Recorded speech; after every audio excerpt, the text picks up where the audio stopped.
দক্ষিণ দিনাজপুর জেলায় মণ্ডল সভাপতিদের নাম ঘোষণার পরেই বিজেপির অন্দরে কোন্দল। দক্ষিণ দিনাজপুর জেলার 6টি বিধানসভায় 26টি মণ্ডলের মধ্যে চলতি মাসের 16 তারিখে 17 জন মণ্ডল সভাপতির নাম ঘোষণা করে জেলা বিজেপি। আর এরপর থেকেই জেলা বিজেপির নেতৃত্বের মধ্যে কোন্দল সম্মুখে চলে আসে। গঙ্গারামপুরের বিজেপি বিধায়ক থেকে শুরু করে জেলার বিজেপির বিভিন্ন স্তরের নেতৃত্বরা সামাজিক মাধ্যমে মণ্ডল সভাপতি নির্বাচনের সিদ্ধান্তের বিরুদ্ধে লিখতে শুরু করেন। বিজেপির গঙ্গারামপুরের বিধায়ক সত্যেন্দ্রনাথ রায় মণ্ডল সভাপতি নির্বাচনের বিরুদ্ধে সামাজিক মাধ্যমে সোচ্চার হন। তিনি লেখেন, গঙ্গারামপুর বিধানসভা এলাকার মণ্ডল সভাপতি নির্বাচনের ক্ষেত্রে দল তার সিদ্ধান্তকে গুরুত্ব দেয়নি। তিনি আরও লিখেন, ডিআরও জেলা সভাপতিকে সমস্ত বিষয়টা জানানো হলেও তা গুরুত্ব দেওয়া হয়নি। এমনকি গত বিধানসভা ভোটে যারা তাকে হারানোর চেষ্টা করেছিল, দল তাদের কথাতেই মণ্ডল সভাপতি নির্বাচিত করেছেন। আর বিধায়কের সামাজিক মাধ্যমে এই বার্তার পরেই জেলা জুড়ে শুরু হয়েছে রাজনৈতিক চর্চা।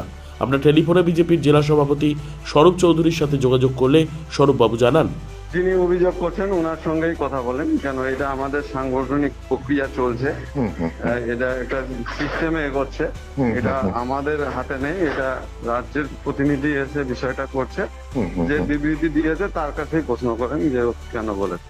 গঙ্গারামপুরের বিধায়ক সত্যেন্দ্রনাথ রায় টেলিফোন মারফত বলেন, তাহলে আপনি এই বিষয়টাকে সার্বিকভাবে কিভাবে দেখছেন একজন দলের প্রতিনিধি হিসাবে এবং আপনি একজন রানিং এমএলএ, কিভাবে দেখছেন বিষয়টা? এই যেটা করেছি সেটা আমি রাগের মাথায় এবং দুঃখে করেছি।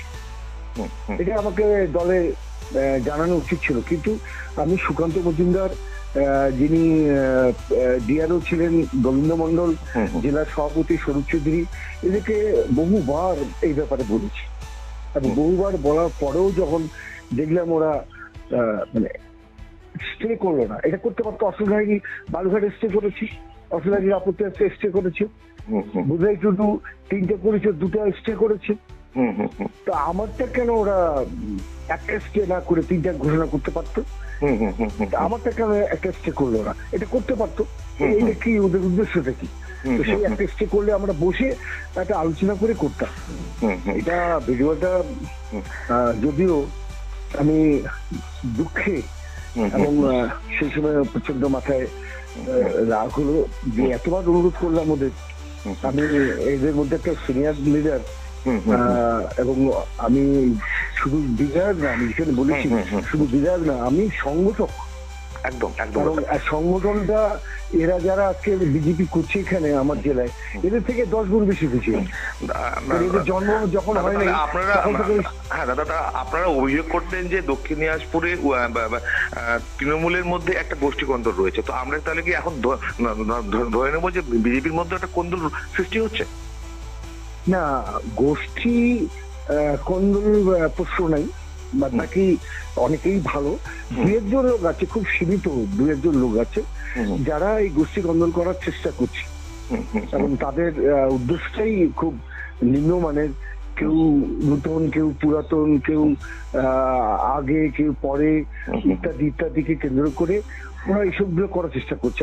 আমি মনে করি যে এইসব কোনো বিষয় না, মানুষের কোয়ালিটি দেখতে হবে, যে আমি যাকে দিচ্ছি তার কোয়ালিটি আছে কিনা, সে করতে পারবে কিনা, তার নিম্নতম একটা যানবাহন আছে কিনা, তার নিম্নতম একটা আর্থিক পরিস্থিতি আছে কিনা, তার নিম্নতম যোগাযোগ করার মানুষের সঙ্গে সে ক্ষমতা আছে কিনা। মানে এইসব সাংগঠনিক ক্ষমতাগুলো দেখা উচিত। না দেখে আমার খুশি মতো একজনকে করে দিলাম যে ওই তাকিয়ে থাকবে, কখন দেবে, কখন দৌড়াবে, ইত্যাদি ইত্যাদি। এই জায়গাটা আমার মনে হয় দল ঠিক করেনি, এটাকে রিভিউ করা উচিত। রিভিউ করা উচিত। ঠিক আছে, থ্যাংক ইউ।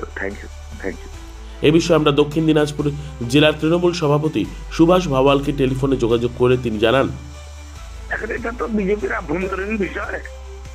আর গঙ্গারামপুরের বিধায়ক বরাবরই যখনই একটু গুরুত্ব কম পায় তখনই উনি এ ধরনের কথাবার্তা বলে, আবার সঙ্গে সঙ্গে ওনাকে একটা ললিপপ ধরিয়ে দেওয়া হয়, উনি চুপ করে যায়। এর আগে আমরা দেখেছি ওনার বাড়িতে আলাদা করে মিটিং হলো, উত্তরবঙ্গ নিয়ে আলাদা রাজ্যের সব কথাবার্তা বলে, যেই ওনাকে আবার একটা অবজারভার না কি করলো, তারপর থেকে উনি চুপ হয়ে যান।